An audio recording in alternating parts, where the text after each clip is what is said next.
Bismillahirrahmanirrahim.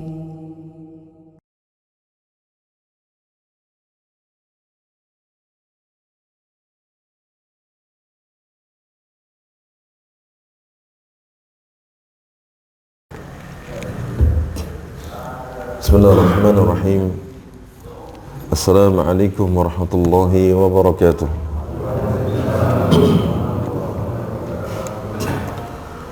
Alhamdulillahi rabbil alamin, wal aqibatu lil muttaqin, wa la udwana illa 'alal zalimin wal mu'tadin.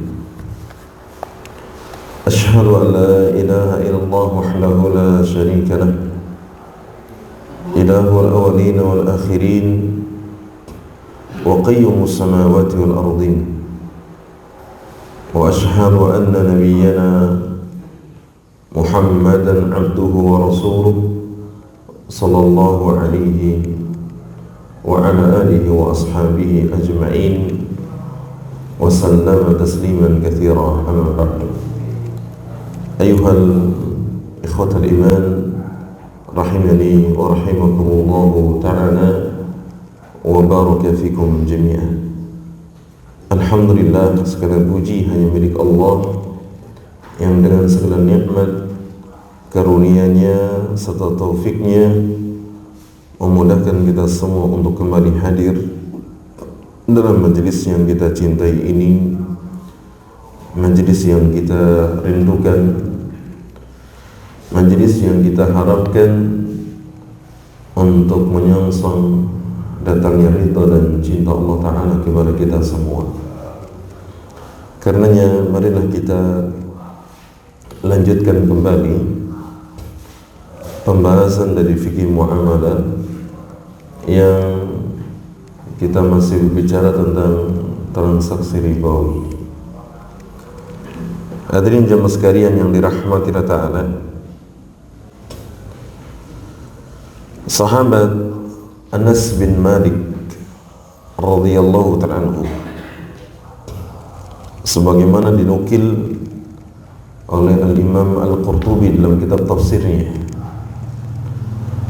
pernah mengatakan, inni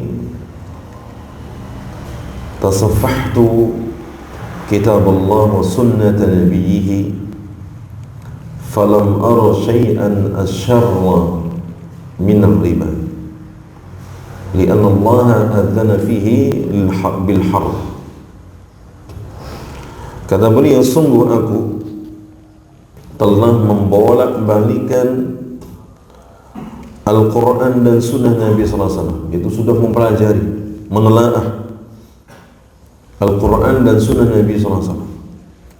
Falam ara syai'an asyarra min riba. Maka aku dapati tidak ada yang lebih jelek dari dosa, yang lebih buruk daripada dosa riba. Li'anna Allah adzana fihi bil harb. Karena Allah Subhanahu wa ta'ala telah mengumumkan peperangan terhadap pelaku-pelaku riba, termasuk yang menyetorkannya, termasuk yang mencatatnya, yang menjadi sekretarisnya, termasuk yang menjadi saksinya, yang mana Nabi menyatakan semuanya sama dosanya di sisi Allah Subhanahu wa ta'ala. Maka Allah Subhanahu wa ta'ala mengharamkan riba. Allah Subhanahu wa ta'ala mengharamkan riba. Bahkan Allah Subhanahu wa ta'ala mempertanyakan keimanan seorang mukmin manakala dia terjatuh dalam riba. Kata Allah Ta'ala dalam ayatnya, ya ayyuhalladzina amanu taqullaha wa dharu ma baqiya minar riba in kuntum mu'minin. Ya, hai orang-orang yang beriman, bertakwalah kalian kepada Allah Subhanahu wa ta'ala dan tinggalkanlah sisa riba yang belum dipungut jika engkau benar-benar orang-orang yang beriman. Maka jemaah sekalian yang dirahmati Allah Subhanahu wa ta'ala, para ulama telah bersepakat bahwasanya riba ini termasuk di antara dosa-dosa besar yang tidak bisa dihapuskan dengan ketaatan seseorang kepada Allah. Kalau ada orang bermaksiat dan dosa itu terhitung dosa kecil, maka dari wudunya, salatnya, puasanya, kemudian zikirnya, haji, umrah, kurbannya itu bisa menghapuskannya. Dari salat 5 waktu, dari Jumat ke Jumat, Ramadan ke Ramadan, umrah ke umrah, haji ke haji, itu semua bisa menghapuskan. Tapi hanya untuk dosa-dosa kecil. Adapun dosa-dosa besar tidak akan bisa dihapuskan kecuali dengan taubat. Ada orang dia terjatuh dalam dosa besar, lalu setelah itu dia beribadah kepada Allah, maka ketika tidak diiringi dengan taubat, amalan itu tidak bisa menghapuskannya. Oleh karenanya jemaah sekalian yang dirahmati Allah Ta'ala, ini dari sisi pandangan Allah Subhanahu wa Ta'ala. Namun kalau kita lihat di pandangan manusia, contoh misalkan kita punya tetangga, ada 2 tetangga. Satu sukanya mendem, judi, kadang yang main perempuan. Ini yang pertama. Yang kedua, kadang-kadang kita lihat kita punya tetangga, orangnya sholat jamaah mantep, kadang-kadang jadi imam, cocok jadi khotib, tapi direktur bank, manajer bank.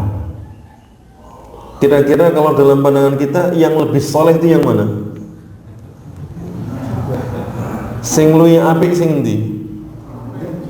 Yang antum bermuamalahnya dengan bagus itu yang mana? Antum pasti akan mandang sing yang kedua. Sing mendem terang-terangan, sing judi dan seterusnya, antum katakan ini jelek dan seterusnya. Betul enggak? Tapi di sisi Allah tidak. Yang lebih buruk adalah pelaku riba. Ucapan Anas bin Malik, lam ara syai'an asyarra min riba. Aku tidak melihat ada dosa yang lebih jelek, lebih buruk dibandingkan riba. Oleh karenanya tidak boleh ada kata bersahabat dengan riba. Jangan sampai dipandang riba sekarang ini itu adalah ucapan terima kasih, jabat tangan, ditandatangani, orangnya pakai dasi, disambut depan pintunya. Tapi ternyata di sisi Allah Ta'ala itu adalah yang paling buruk. Maka banyak pandangan-pandangan yang riba itu lebih utama, lebih baik. Padahal di sisi Allah Ta'ala itu lebih buruk. Nah, hadirin jamaah sekalian yang dirahmati Allah Ta'ala, bagaimana kita mengenal riba? Riba ini, para ulama mereka menyatakan definisi riba yang paling mudah untuk dipahami adalah ziyadatun makhsusatun, ziyadatun makhsusatun li ahadil aqidain bila iwan. Ziyadah makhsusah, tambahan khusus untuk salah satu pelaku akad. Pelaku akad berarti ada 2, bisa penjual, bisa pembeli, bisa pemberi hutang atau yang berhutang. Bila iwad, tanpa adanya penyeimbang. Ziyadatun makhsusatun li ahadil aqidain bila iwad.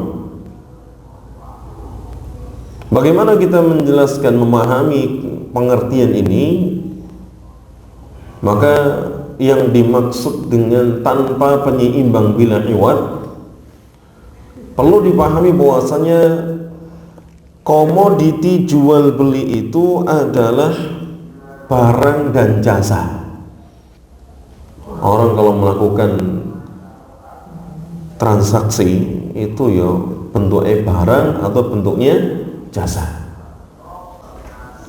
Maka selain itu bisa terjatuh dalam riba. Contohnya tukar menukar tapi uang dengan uang. Uang dengan uang, bukan uang dengan barang atau jasa. Maka kalau orang dia tukar uangnya dengan barang atau jasa, hasilnya halal karena dia di situ ada komoditas jual beli, di situ ada transaksi. Tapi kalau semisal ada orang dia punya uang, melahirkan uang, maka uang yang dihasilkan itu adalah riba. Karena berarti tidak terjadi adanya transaksi barang atau jasa. Contoh, ada orang dia punya uang 200 juta. Kemudian dia depositkan ke bank. Bank menjanjikan 1 bulan 1 juta, tapi diambil nanti tahun berikutnya, setahun lagi. Berarti setahun kita dapat berapa? 12. Ada angka 200 juta didepositkan, ditabung. Akadnya apa? Akadnya bank pinjem ya, atau sewa. Kemudian menghasilkan setahun 12 juta. Uang ketemu uang, uang digesek uang, menghasilkan uang. Maka yang tadi 200 menjadi 212, maka angka 12 ini menjadi riba. Kenapa? Tanpa ada penyeimbang. Penyeimbangnya bukan barang, bukan jasa.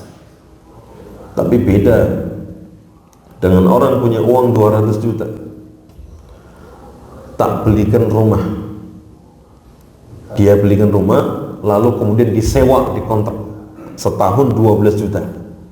Podo-podo 12, tapi yang halal yang mana? Yang mana? Yang rumah. Dia kontrakkan, dia dapat sewa 12 juta. Ya. Artinya uang itu digesek menjadi barang. Betul enggak? Uang itu digesek menjadi barang, maka menjadi ketemu. Maka kelebihan 12 juta itu merupakan bentuk perputaran.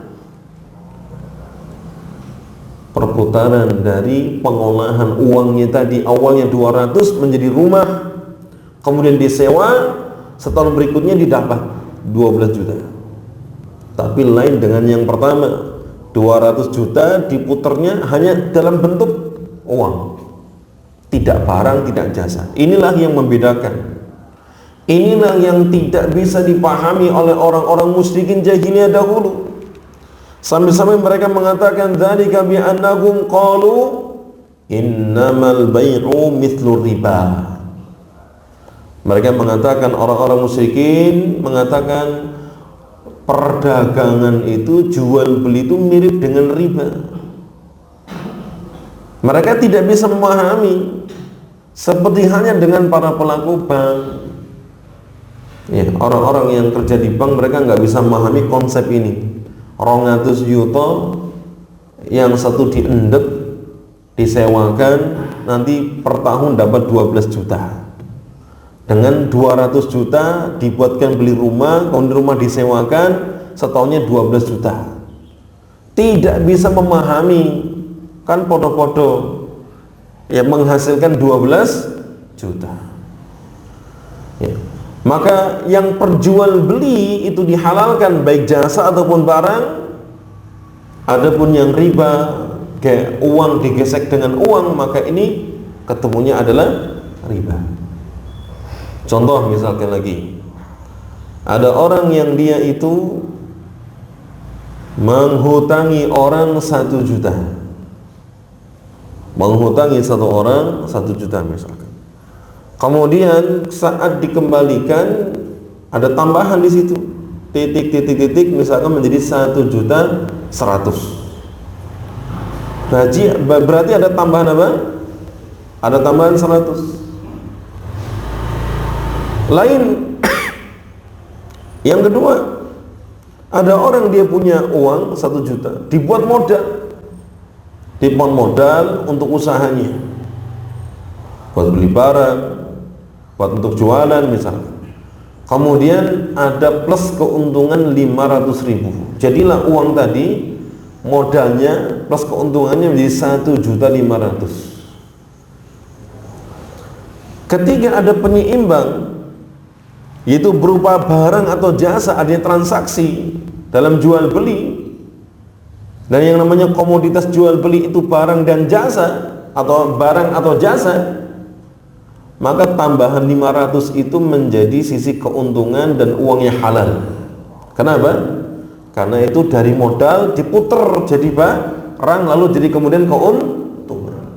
Tapi kalau yang 1 juta titik kemudian kok menjadi 1.100.000, ini berarti uang digesek dengan uang. Sampai sini jelas enggak kaidah riba? Jelas ya? Nah, maka hadirin jamaah sekalian yang dirahmati Allah Ta'ala, dalam riba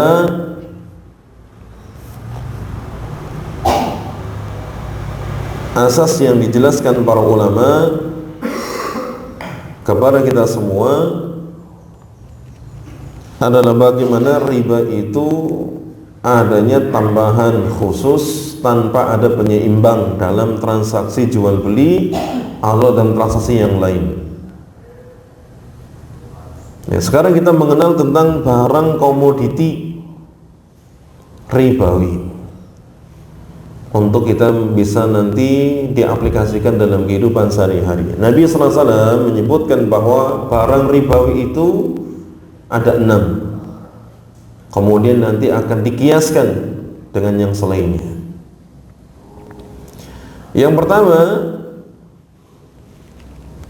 barang ribawi itu adalah emas dan perak.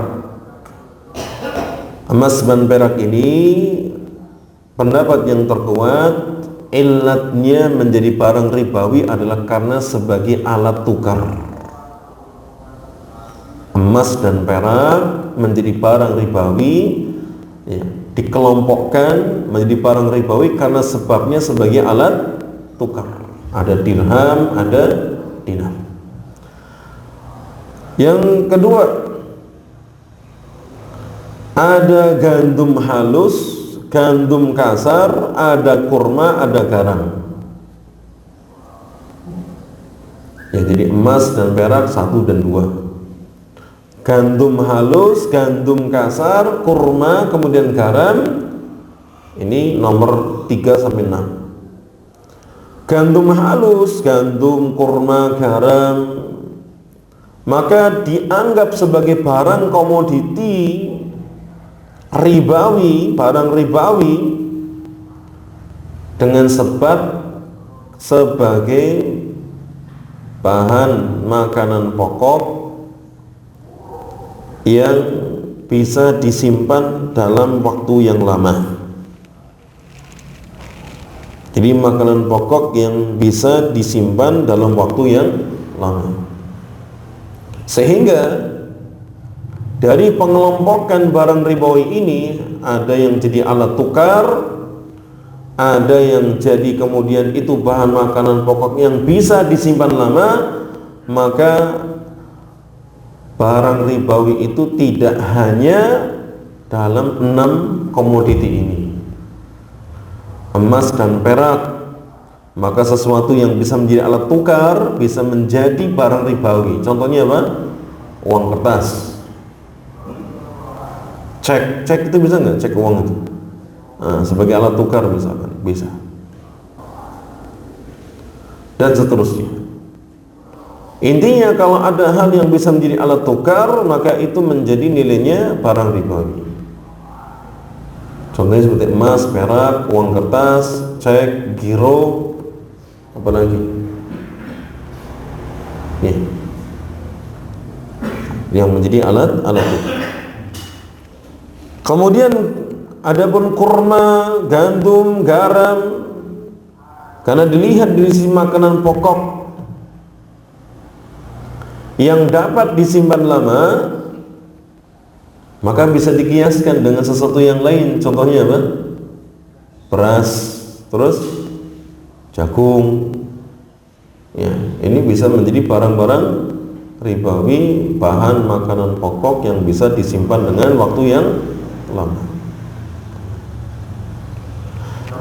Kemudian setelah kita mengenal tentang 6 komoditi ribawi ini,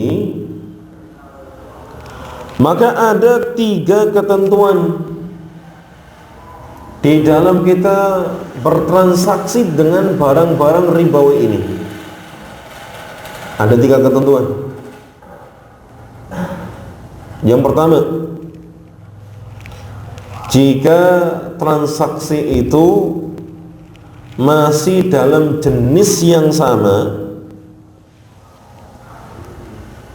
jenisnya sama, sebabnya sama. Emas ditukar dengan emas, kurma ditukar dengan kurma, emas ditukar dengan emas, kurma ditukar dengan kurma. Jelas ya? Ini kan jenisnya sama, illatnya, sebab dikatakan itu barang ribawi sama. Emas dengan emas, jenisnya emas, sebabnya sebagai alat tukar. Kurma dengan kurma, jenisnya sama, sebabnya karena kurma itu adalah bahan makanan pokok yang bisa disimpan dalam waktu yang lama. Bisa kismis juga bisa, anggur juga bisa. Baik. Maka apa syaratnya?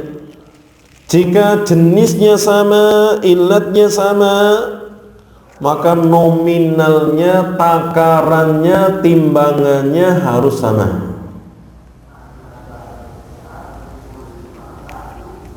Nominalnya harus sama.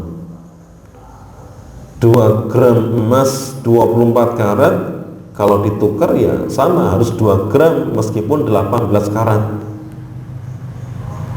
Kalau dilebihkan maka menjadi riba. Kurma bagus 1 kilo, kurma jelek 5 kilo, riba. Harus sama, kurma bagus ya dengan kurma jelek harus sama, takarannya harus sama. Maka biar nggak riba, beras atau kurma yang jelek itu dijual dulu untuk bisa dibelikan dengan kurma yang bagus. Ya. Demikian pula misalkan emas pun sama demikian. Kan beda ya, 24 karat dengan 18 karat beda ya harganya. Maka yang 18 karat dijual, baru sisa uangnya itu dibelikan untuk yang 24 karat. Yang kedua, tunai, tidak boleh tempo. Jadi kalau jenisnya sama, ilatnya sama, maka syaratnya 2. Nominalnya, takarannya, nilainya harus sama. Kemudian dilakukan dengan tunai, tidak boleh tempo. Ada orang jual beli emas tapi dengan tempo, emas dengan emas dengan tempo atau takaran tidak sama, maka jatuh dia dalam riba. Namanya riba fadl. Riba fadl itu riba yang terjadi pada barang ribawi yang sejenis namun ada tambahan. Itu namanya riba fadl. Nuker duit 10.000 jadi kembaliannya 9 lembar. Ya, 100.000 ditukar 10 ribuan jadi 9 lembar misalkan. Maka di sana ada tambahan. Ya, harusnya 100 ya tetap 100. Kalau 10 ribuan berarti jadi 10 lembar. Ini tidak, jadi 9 lembar. Maka terjadilah riba, namanya riba fadl. Tambahan yang terjadi pada barang yang sejenis. Kurma yang jelek misalkan jadi 5 kilo, kurma yang baik 1 kilo misalkan. Maka ini terjadi namanya riba fadl. Yang kedua, Jika jenis barangnya berbeda tapi ilatnya sama, jenis barangnya beda, emas dengan perak, kurma dengan gandum, atau emas dengan uang. Ini kan jenis barangnya berbeda tapi satu ilat, satu sebab. Emas dengan uang ini alat tukar, emas dengan perak alat tukar. Demikian pula kurma dengan gandum sama-sama sebagai bahan makanan yang bisa disimpan lama. Maka di situ ditentukan ada dua syarat. Yang pertama, harus tunai, tidak boleh tempo. Jadi kalau kita beli emas dengan uang kertas itu tidak boleh tempo. Kenapa nggak boleh tempo? Karena jenisnya berbeda tapi ilatnya sama. Ya, misalkan kurma dengan gandum tidak boleh tempo. Harus satu akad, satu majelis, harus tunai. Yang kedua, nominalnya boleh berbeda. Misalkan 1 gram emas dinilai dengan rupiah 500.000 misalkan.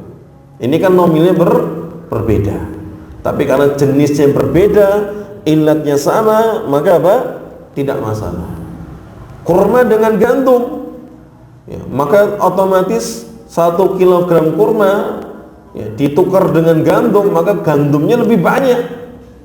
Gandumnya lebih banyak, harganya lebih mahal kurma. Maka nominal berbeda ketika jenisnya berbeda, ilatnya sama, ini sah. Ya, kan tidak mau kita misalkan jual beli emas, emasnya 5 gram, uangnya 5 rupiah gitu, tidak mau ya. Nominalnya disesuaikan. Kemudian jemaah sekalian yang dirahmati Allah Ta'ala, yang ketiga, jenis barang dan ilatnya berbeda. Kalau jenis barangnya sudah berbeda, uang dengan kurma, emas dengan kurma misalkan, atau dengan gandum, ini kan jenis barangnya sudah beda, ilat sebabnya itu juga sudah berbeda. Maka dalam hal ini para ulama mereka menentukan boleh tempo, tidak harus tunai, dan boleh berbeda dalam takaran nominalnya. Jadi kalau sudah uang dengan kurma itu sudah nggak ada syarat harus tunai, dan boleh tempo.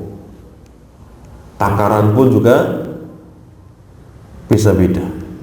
Maka misalkan kita beli beras, tak bawa dulu ya, ini nggak masalah. Padahal uang itu barang ribawi sebagai alat tukar, beras juga demikian. Tapi karena jenisnya sudah berbeda, ilatnya berbeda, maka tidak harus kontan, tidak harus tunai, boleh tempo, tak bawa dulu ya. Jelas ya? Nah, ini kaitannya dengan barang komoditi. Kemudian yang keempat, ada tambahan lagi. Komoditas ribawi seperti kurma, gandum yang lainnya, misalkan yang basah dan yang kering. Kan ada kurma basah, rutab, ada kurma kering, ada anggur basah, ada anggur kering. Kalau kaitannya dengan barang ribawi yang dia ada yang basah ada yang kering, maka tidak boleh untuk terjadi tukar menukar, transaksi tidak boleh. Misalkan kurma rutab ditukar dengan kurma kering dalam takaran yang sama, ya, ini tentunya sangat berbeda. Kismis dengan anggur 2 kilo ditukar dengan kismis 2 kilo, ini adalah tidak diperbolehkan. Karena apa? Karena beda takarannya. Ya, kismis yang dikeringkan dari anggur 2 kilo itu bisa dari banyak anggur ya, berkilo-kilo. Maka antara takaran yang kering dengan yang basah itu berbeda. Dari keterangan ini jemaah sekalian yang dirahmati Allah Subhanahu wa taala, maka jual beli emas dengan cara tidak tunai, baik dalam bentuk murabahah atau dalam bentuk kredit, hukumnya tidak diperbolehkan karena termasuk riba dalam jual beli. Ya. Jual beli emas dengan cara kredit atau tidak tunai atau dengan cara murabahah, ngongkon untuk belikan emas, ya, dengan nanti pembayaran tempo, ini tidak dibolehkan. Murabahah itu kan dia meminta kepada pemilik uang, pemilik harta untuk membelikan barang yang diinginkan, tapi pembayaran dengan cara tempo. Kita datang ke bank misalkan, tolong belikan emas 24 karat 10 gram di toko ini. Nanti kalau sudah dibelikan, kemudian diserahkan kepadanya dengan cara tempo pembayaran ke bank. Ini tidak dibenarkan. Kalau emas tidak boleh dijual belikan dengan cara kredit, ya, dalam praktek murabahah atau yang lainnya, karena termasuk riba jual beli. Bagaimana dengan cek uang, giro misalkan gitu? Para ulama menyebutkan cek uang itu disamakan dengan uang, hukumnya disamakan dengan uang. Maka tidak boleh menukar dengan uang tunai dengan nominal yang berbeda.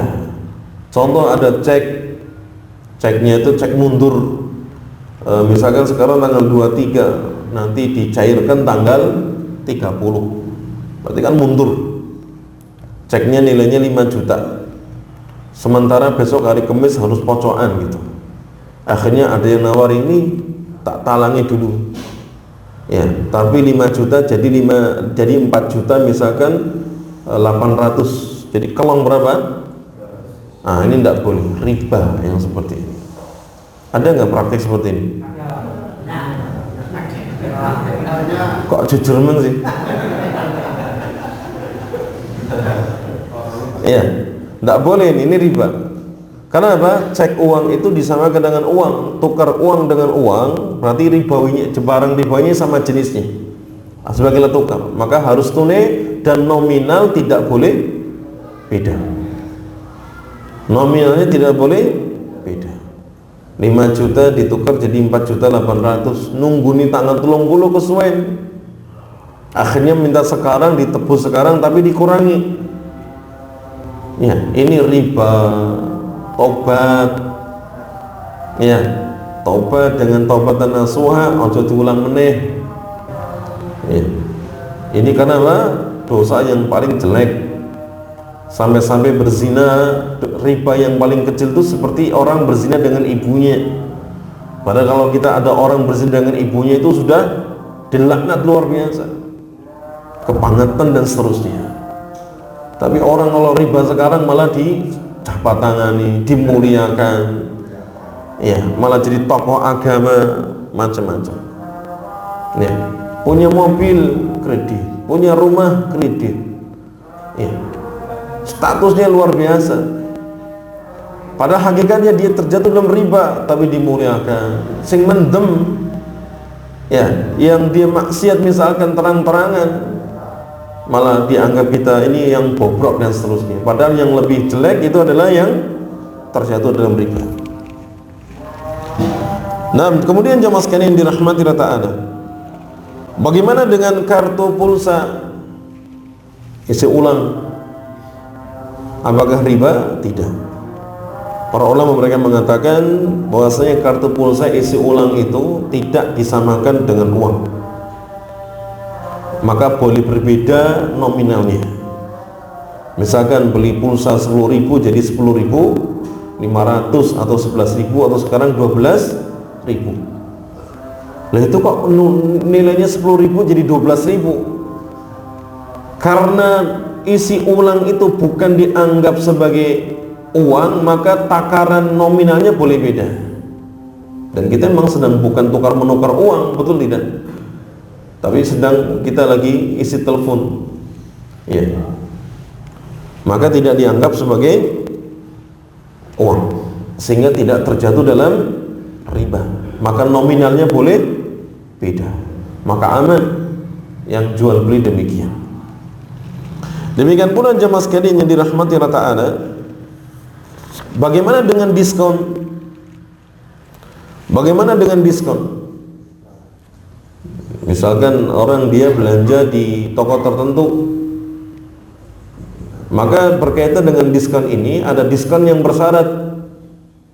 Misalkan dari pihak perusahaan toko tertentu dia mengeluarkan kartu, dengan menggunakan kartu tersebut kita akan ada diskon, misalkan dipotong 5%. Kalau kita punya kartu misalkan Indomaret, Alfamaret, Hypermart misalkan, kita dapat potongan ketika belanja. Kalau ini dari toko tidak masalah. Kalau ini dari toko tidak masalah, halal. Termasuk potongan harga, misalkan kita belanja tertentu kemudian nebus, itu tidak masalah. Karena hakikatnya itu apa? Kemurahan dari si penjual untuk kepada pembeli. Karena sudah beli banyak, akhirnya dikorting, silakan tebus hanya dengan harga sekian. Kalau itu dari toko tidak masalah. Tapi kalau ada embel-embel, toko kerjasama dengan bank tertentu misalkan, dengan founder tertentu, kalau belinya dengan beli tertentu misalkan, maka ada potongan lagi 5%, 10%, dan kita menambah nasabah di situ, dia jadi nasabah. Akhirnya kita mau nggak mau jadi nasabahnya. Maka yang seperti ini riba. Diskon yang seperti ini riba. Gara-gara kita punya kartu ini misalkan kita punya nasabah bank, ya, maka kartu itu kemudian menjadikan kemudahan bagi kita dalam jual beli, dapat potongan dalam ini seterusnya, maka hakikatnya kita terjatuh dalam riba nasai atau riba dalam hutang, maaf, nasiah, riba nasiah, riba nasiah, ya, riba dalam hutang, yaitu dengan seorang yang dia mendapatkan tambahan manfaat. Maka dikatakan para ulama, kullu qardin jarra manfaatan fahuwa riba. Ya. Setiap pinjaman hutang kemudian mendatangkan manfaat, keuntungan kepada si penghutang, pemberi hutang, kepada si pemberi hutang, maka fahuwa riba, itu menjadi riba. Ya, ketika dia menjadi nasabah, maka akadnya itu adalah dia memberikan pinjaman kepada pihak bank misalkan. Ketika dia mendapatkan keuntungan, manfaat, diskon tertentu dan seterusnya, maka ibaratnya dia mendapatkan keuntungan dalam hutangnya. Itulah dia, maka diskon itu menjadi apa? Riba. Tapi kalau kita bukan nasabahnya, kita hanya mendapatkan kartu khusus dari toko tertentu, kita pakai misalkan, tidak masalah, halal. Nih, itu dihalalkan. Kemudian jemaah sekalian yang dirahmati Allah Ta'ala, bagaimana cara kita mensiasati? Misalkan kita berhutang atau kita memberikan hutang kepada si A, karena sebab dia berhutang kepada kita, akhirnya yang biasanya tidak mentraktir jadi traktir, yang biasanya tidak memberikan hadiah sekarang jadi memberikan hadiah. Ini gimana? Saat durunge utang itu tidak pernah traktir, tidak pernah ngasih hadiah. Cara nih, kalau yang sebelum berhutang sudah biasa saling memberikan hadiah atau saling mentraktir, tidak masalah, teruskan.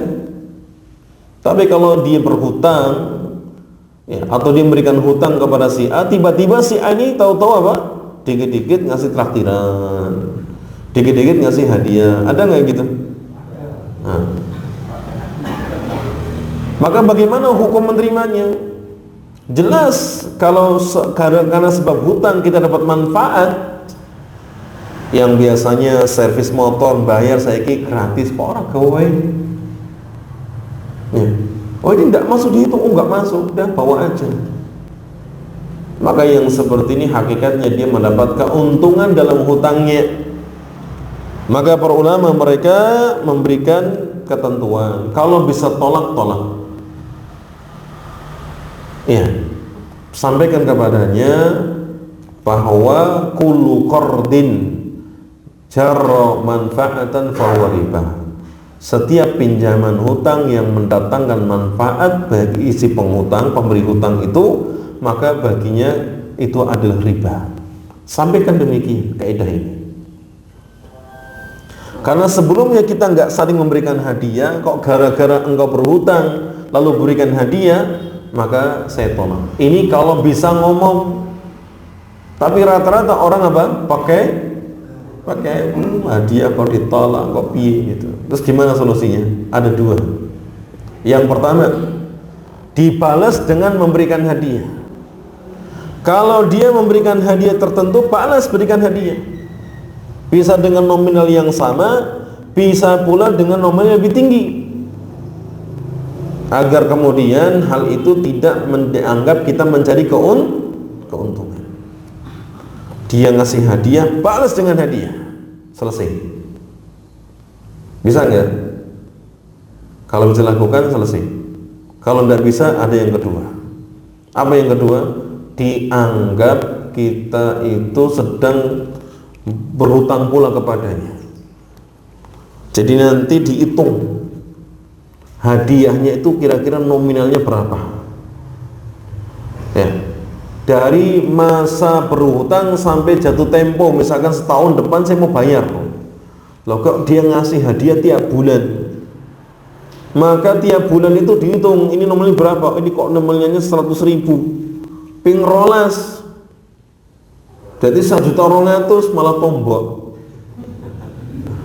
Jadi dianggap minta utang. Begitu dia ngembalikan hutangnya 1 juta misalkan, ya kita malah justru nambah. Ini ganti kemarin yang kamu ngasih hadiah ke saya. Nah, ini siasat biar apa? Tidak terjatuh dalam riba hutang, riba nasi'ah atau riba qarad, riba dalam hutang pinjaman. Ya, jadi nominal dia hadiahnya itu dihitung, nilainya berapa dicatat, nanti dikurangi dari hutang yang dia kepada kita. Jelas? Nah, jadi ada 3 ya langkahnya. Nah, adapun traktiran jelas, kalau tiba-tiba dia mentraktir jelas. Kalau biasanya tidak mentraktir, maka tidak boleh. Tidak, saya bayar sendiri. Tapi kalau biasanya saling mentraktir, maka tidak masalah. Setelah terjadi akad hutang, mau dia traktir berulang kali selama dalam masa penghutangan, tidak masalah. Kalau memang biasa mentraktir. Tapi kalau tidak biasa, maka tidak diperbolehkan. Kemudian yang terakhir, hadirin jamaah sekalian yang dirahmati Allah Ta'ala, adalah berkaitan dengan jual beli inah yang kemarin mungkin kurang sedikit dipahami. Intinya jual beli inah ini, para ulama mereka menyebutkan adalah menjual barang secara tidak tunai kepada seorang pembeli. Ya, membeli barang secara tidak tunai. Jadi membeli barang tapi kredit. Misalkan saya beli mobil ini dengan cara kredit 200 juta. Jelas ya? Membeli mobil kredit 200 juta dari si B misalkan, ada si A dengan si B. Kemudian si pemilik barang si B ini, ya, yang barang ya udah deal, dijuallah mobil itu dengan cara kredit tidak tunai seharga 200 juta. Lalu pemilik barang mengatakan, sekarang tak beli lagi ya, tak beli tapi harganya turunkan jadi 180. Jadi 180. Maka mobilnya balik kepada si B. Kemudian si C itu dia mendapatkan uang 180 juta yang pembeli tadi yang tidak tunai, tapi dia punya hutang 200. punya hutang 200 juta, kurangi 80 jadi punya hutang 20 juta kepada si B. Jadi hakikatnya jual beli inah ini hakikatnya adalah ada orang ingin pinjam duit ini, tapi tidak mau, maka diadakan dengan cara jual beli. Dengan cara jual beli. Ya, jadi pengen menghutangi, pengen hutang 20 juta misalkan, tapi disasati dengan jual beli dengan cara tempo. Sama seperti orang dia misalkan, saya beli motormu ya, berapa? 13 juta tapi tempo 1 juta, sebulan 1 juta misalkan. Ya deal. Habis itu pemilik barang mengatakan tak beri lagi motornya ya. Berapa? 11 juta. Ya, ada selisih 2 juta di situ. Maka motornya balik. Orang yang dia tadi mau beli tempo dapat uang 11 juta, tapi dia punya hutang. Ya, dia punya hutang. Kepada siapa? Kepada si pemilik barang tadi. Nilainya berapa? 13 juta. Ya, dia punya hutang 13 juta. Itu jual beli inah yang terlarang. Lawan daripada jual beli inah itu adalah jual beli tawarruk. Apa jual beli tawarruk ini? Jual beli tawarruk itu hampir mirip dengan jual beli inah. Misalkan ada A dan B, tadi transaksi misalkan jual beli mobil. Si A bilang tak beli mobilmu 200 juta. Iya, dengan tempo, boleh. Dengan tempo, tidak tunai. Lalu kemudian si B mengatakan mobil tadi tak beli saya ya, ini jual beli inah. Tapi kalau jual beli tawarruk menghadirkan orang ketiga, si C. Si A dengan transaksi dengan si B jual beli mobil dengan cara tempo 200 juta. Misalkan demikian. Lalu mobil itu dijual kepada si C oleh si A, pembeli tadi yang tempo. Maka yang seperti ini hukumnya boleh. Yang seperti ini hukumnya apa? Boleh, karena tidak melibatkan orang yang kedua, si B tadi, pemilik barang. Tetap akadnya si A dengan si B tempo jual beli mobilnya. Tapi mobil itu dijual ke pihak yang lain, orang ketiga, si C misalkan, dengan cara tunai. Dia punya hutang kepada si B 200 juta dan dia dapat uang tunai dari si C karena berhasil menjual mobilnya.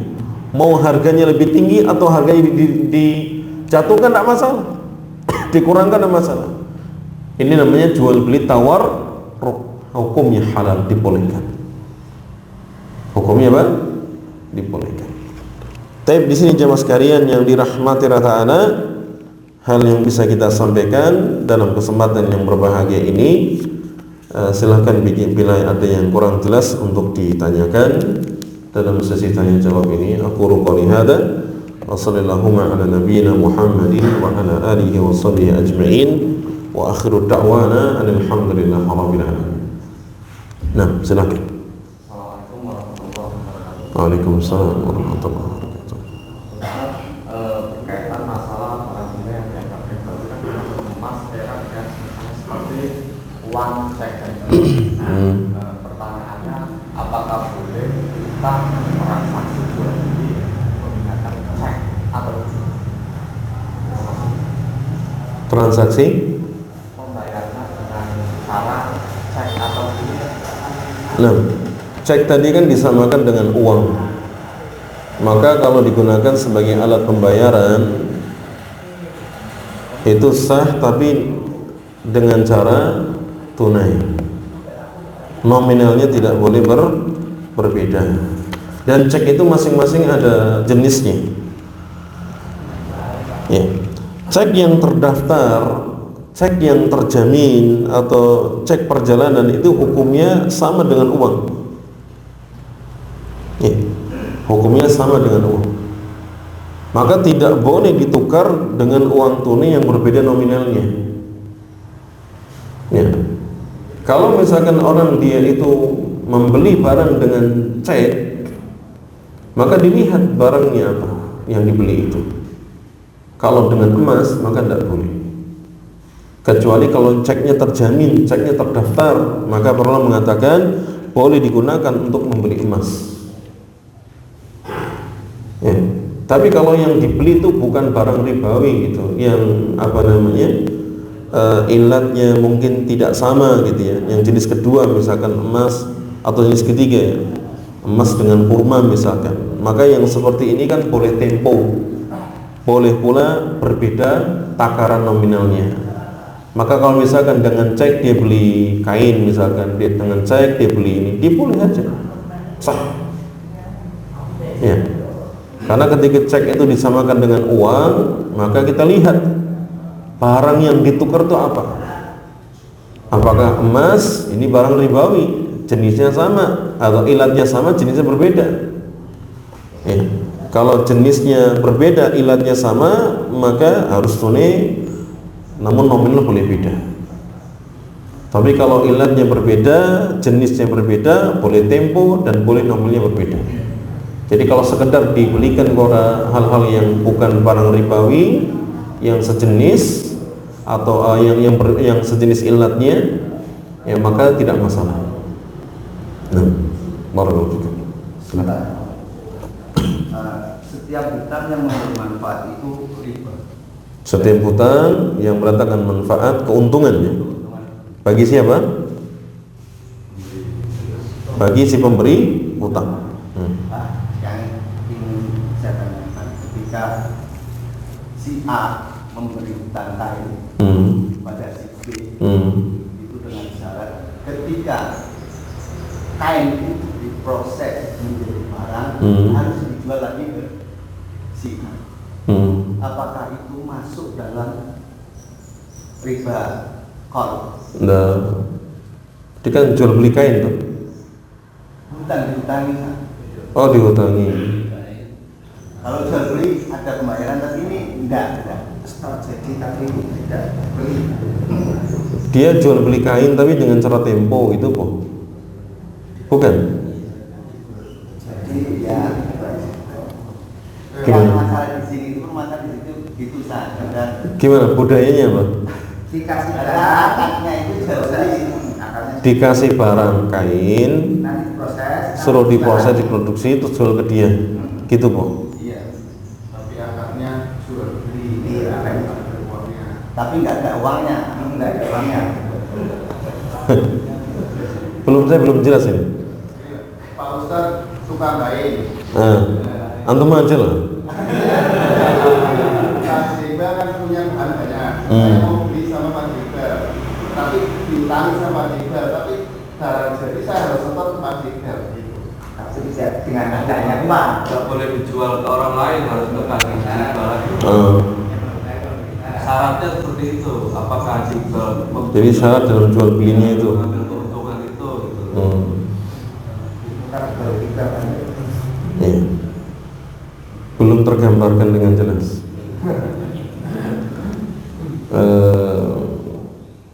Kain.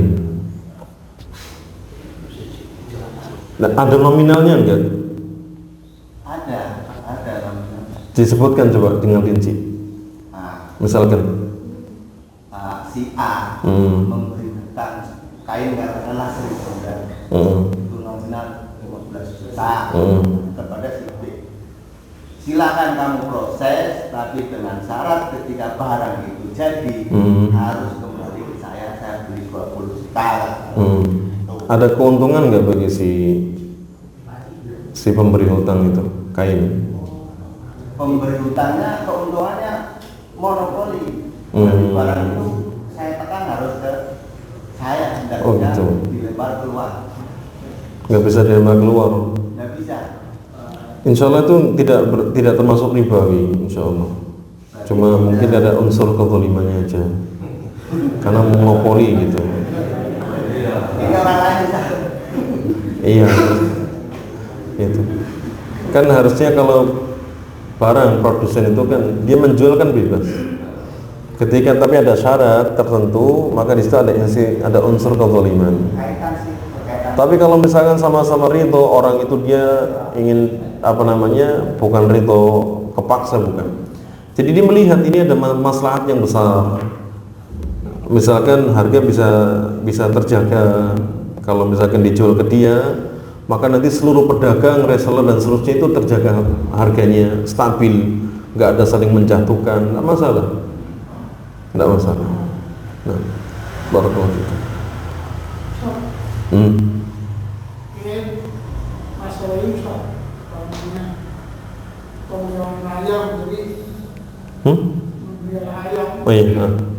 Saya kan misalnya ada lokasi untuk panen ya. Terus ada pihak perumahan yang memberi bibit, pakan, sekaligus nanti kalau sudah jadi ayam besar yang dikehendaki, misalnya biasanya sih 35 hari, nanti dijual, harus dijual dengan seperti ada salah itu masalah. Dijual ke dia. Ini harus ada pembelian. Saya kembali cuma kandangnya ya. Modalnya kandang. Pakan, bibit, obat-obatan. Ayamnya dari juga. Gimana? Modelnya saya ini kowe ya. Monopoli ya. Ini belum dilakukan, cuma saya masih Sebenarnya sih tidak masalah kalau tadi dilihat di kemaslahatan, tapi harusnya lebih bijak. Ya kalau misalkan dijual ke dia, kemudian harganya tidak dimonopoli, nggak masalah. malah harganya itu di depan kan Ustaz, jadi sebelum barang itu ada batu besar itu dikasih harga, misalnya sekilo 18.000, nanti ayam kamu misalnya ada itu lebih besar kasih. Iya. Nah, itu hanya masuk dalam sisi ini, transaksi yang ada unsur kezaliman atau tidak, gitu. Bukan masuk ke riba, bukan. Nah, tapi hendaknya lebih bijak, karena mungkin ada yang lain yang ingin membeli atau dia ingin menjual kepada yang lainnya, gitu kan. Jadi harus lebih bijak di situ. Yang sukanya monopoli gitu ya. Nah, kalau yang hakikatnya tidak masalah, ya permasalahannya hanya pada sisi monopolinya itu. Maka lihat kemaslahatannya ini bagaimana dalam dunia bisnisnya, apakah dengan kepemilikannya itu menjadikan harga kemudian jatuh atau terlalu tinggi dan seterusnya. Ya, nah, barakallahu fikum. Ya, silakan.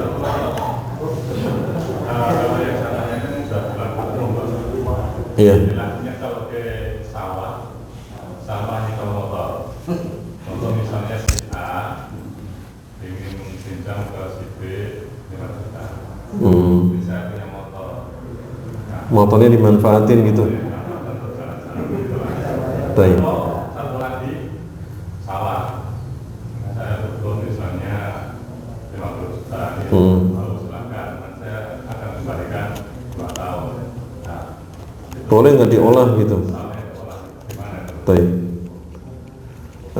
Terkait dengan hal itu tersebut, hakikatnya itu riba. Hakikatnya itu apa? Riba dalam hutang. Karena dia mendapatkan keuntungan. Tapi ada dirinci para ulama. Kalau misalkan bentuk itu kan gadon namanya, gaden ya. Jadi sawah digade gitu. Nah, termasuk kendaraan. Kalau kendaraan itu dia memakainya karena dia harus merawat, nyervis, ngisi bensin, itu tidak apa-apa. Kan tidak mungkin barang gade misalkan motor kalau kita pakai tidak mungkin pakai bensin kan? Ya. Apalagi kalau nggak diservis bertahun-tahun kan bisa jadi rusak. Maka ketika yang dipinjami ini dia bukan memanfaatkan, bukan. Jadi dia mendapatkan manfaat karena dia servisnya itu, dia merawatnya. Sama seperti dulu itu barang gade itu berupa sapi, unta, kambing. Maka mau nggak mau harus dipakani. Kalau nggak dipakani mati. Nah kalau dipakani maka susunya dibesar, maka boleh diperah susunya. Nah diperah susunya itu bukan karena dia mendapatkan keuntungan dari hutangnya, tapi karena dia memberikan pakan. Maka yang seperti dikiaskan para ulama dengan zaman sekarang seperti hanya dengan kendaraan. Adapun sawah yang menjadi barang gadi kemudian dimanfaatkan, diolah, kalau belum sampai dia membayarnya nggak mungkin bisa diambil, ini jelas-jelas itu adalah riba. Mending disewa, jelas. Barang kalau sawah, kebun jangan diutang jadi barang gadi, tapi mending disewa. Silakan disewa per tahun sekian, selesai. Mau diolah mau diapakan terserah, tapi dijelas di awal akadnya sewa, bukan akadnya apa? Utang. Dirubah akadnya biar bisa dimanfaatkan. Nah, barakallahu fiik.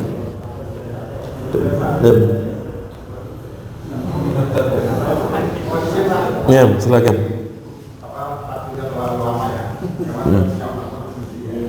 Ya.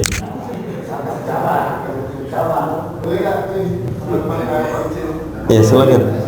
Singkat, padat, jelas. Yaitu menyikapi dengan Quran apabila ayat 106 tadi yang dikatakan Ustaz. Maka kita Ustaz, karena kita biar jangan sampai masuk ke dalam riba ini.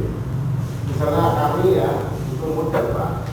Untuk modal itu banyak ya, nominalnya banyak. Kalau kita pinjam sama orang itu jadi susah Pak. Ada orang kalau yang kaya-kaya. Pasar kita atau kita masuk ke Iya.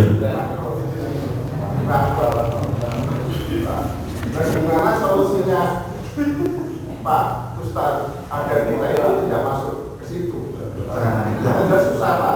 Misalnya seperti apa yang diterangkan tadi, kita bisa dengan mengalihkan kita jual mobil kita terang Bapak. Tapi kita rugi Pak. Masuk ke sana minta 200, kita Jakarta kita jual beli, saya beli mobil, saya turunkan dengan jenis satu, saya sudah Iya. Udah rugi, kena riba lagi. Baik. Nah, perlu untuk disadari bahwa dalam bermuamalah atau transaksi jual beli itu tidak ada sifatnya kewajiban kita harus memiliki produksi yang besar, itu tidak. Ya, Hudzaifah bin Yaman beliau menyebutkan bahwa segala sesuatu di muka bumi ini itu tercipta dari sesuatu yang kecil lalu menjadi besar, besar, besar dan besar. Ya, kecuali musibah. Kalau musibah Allah ciptakan besar, dengan sabar dan itu maka akan menjadi kecil, kecil dan ringan. Artinya kalau ada orang dia ingin usaha pada jual beli, produksi barang, itu memang harus dari lingkup yang kecil dulu. Dari keuntungan yang kecil dikembangkan lagi, dikembangkan lagi, dikembangkan lagi, dan sabar, ulet, giat bekerja, berbaik sangka terus kepada Allah. Dan kalau kemudian kita punya kalau orang berbisnis itu dia mendapatkan apa isinya itu, kalau orang itu berkepercayaan gitu. Orang kalau sudah mendapatkan kepercayaan dari orang maka akan datang. Dan memang di sana ada akad-akad yang kita dibolehkan selain riba itu, seperti akad mudharabah bagi hasil. Ya, akad mudharabah bagi hasil ini juga bisa menjadi solusi untuk kita mencari pemodal. Tapi ingat, barang atau akad mudharabah itu kan melibatkan dua orang, pemodal dan pengembang. Pemodal dan pengembang. Ya, ketika ada orang dia ingin usaha, tidak punya modal, dia cari pemodal, misalkan butuh modalnya 10 juta.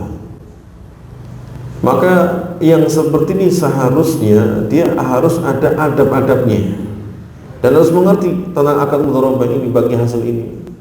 Misalnya ditentukan yang modal itu dapatnya 35%, yang pengembang 65%. Ini keuntungan. Tapi tidak termasuk adab yang baik ketika ada orang sudah dimodali, begitu sudah jaya dikembalikan modal ditinggal orangnya. Ini namanya orang nggak tahu terima, dulu masih merangka dan seterusnya, begitu jaya ditinggal pemodalnya. Ya harusnya apa? Terus, karena dia itu dia berjaya, dia sukses karena dia dimodali. Demikian pula kadang-kadang barangnya itu nggak dikembalikan, dianggap ini barang pengembang dan seterusnya, padahal enggak. Ya, kalau dalam jual beli transaksi mudharabah bagi hasil, maka barang itu milik pemilik modal. Barang itu misalkan barang produksi, misalkan bikin kain, ada mesin jahit dan seterusnya, itu milik pemodal, bukan pengembang. Seharusnya kalau akadnya selesai, yaitu barangnya dikembalikan. Ya, maka sebagaimana pula ketika terjadi kerugian, yang nanggung siapa? Yang nanggung modal, pengembang dah. Yang nanggung pemodal, pengembang dah. Ya. Oleh karenanya dikatakan barang yang dijadikan produksi itu miliknya si pemodal. Tapi jangan kemudian kita lupa dengan kulitnya. Maka jemaah sekalian dirahmati Allah Ta'ala, dalam kita berusaha, kita berbisnis, maka asas yang paling utama adalah ketakwaan. Itu yang paling penting. Ketakwaan, berusaha mencari manfaat dari yang sedikit jadi yang banyak. Kalau Allah takdirkan kita sukses, kita dipercaya, insya Allah modal akan datang sendiri. Ya, bahkan pihak bank itu pun juga akan mendatangi kita, nawari kepada kita tanpa kita meminta, akan mendatangi, menawarkan jalur opo, kan itu banyak pelaku demikian. Yang sudah sukses maka didatangi, kalau lagi rugi ditinggalkan. Itu bank.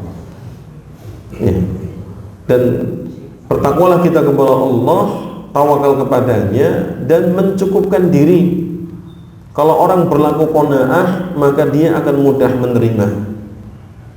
Ya, dan itu harta yang berharga bagi seorang muslim hidup di dunia ini. Kalau dia punya ambisi, angan-angan yang panjang, ingat mati.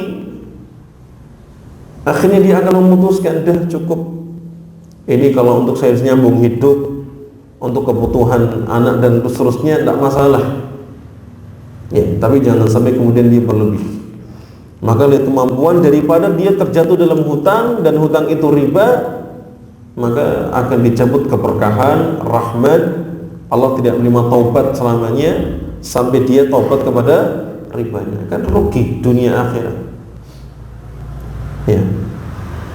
Meskipun mungkin kita dipandang sukses dan seterusnya, tapi mending kita dipandang katakanlah biasa saja, tapi kita tidak bersinggungan dengan riba. Maka mulai dari yang kecil dan bersabar, turun dari yang kecil. Para sahabat ketika berdagang pun juga demikian. Tidak serta-merta mereka kemudian mencari.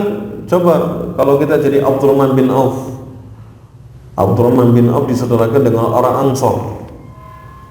Ya, pada saat itu yang namanya pembagian harta tidak harus yang ahli waris karena belum ditetapkan. Maka datang orang Ansor ini mengatakan, kalau kamu saudaraku maka kamu dapat bagian setengah hartaku. Saya punya 4 istri, silakan dipilih mana yang paling cantik, nanti aku ceraikan 2 buat kamu. Kalau kita gimana? Pomponiran? Hah? Modal gitu. Nah, tidak punya uang, dikasih istri gratis, dikasih harta gratis, pomponiran. Nah, kalau kita tomboni, ya. Tapi kalau sahabat ini enggak, dia mengatakan, udah itu buat kamu, itu milik kamu. Tunjukkan aku pasar mana, saya pengen jual beli.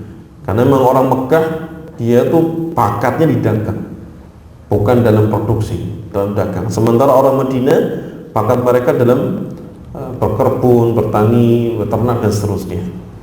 Maka Abdurrahman datang ke pasar melakukan jual beli dari sesuatu yang kecil sampai menjadi saudagar kaya raya. Kita juga menempuh demikian supaya menjadi berkah. Maka orang berdagang bukan keuntungan yang dicari. Kalau kita cari keuntungan, hilang berkah. Tapi kalau kita mengharapkan keberkahan, rahmat dari Allah Ta'ala, maka insya Allah banyak keuntungan di situ, dunia dan jadi dirubah image-nya.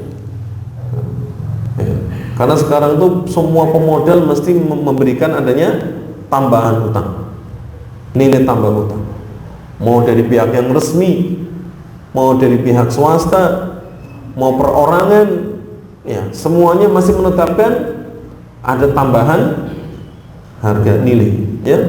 Maka lebih selamat dengan kita melakukan sedikit demi sedikit usaha tersebut atau melakukan mudharabah bagi hasil. Nah, wallahu ta'ala. Cukup dulu ya. Kita akhiri dengan doa majelis. Subhanakallahumma asyhadu an la ilaha illa anta astaghfiruka wa atubu ilaik. Assalamualaikum warahmatullahi wabarakatuh.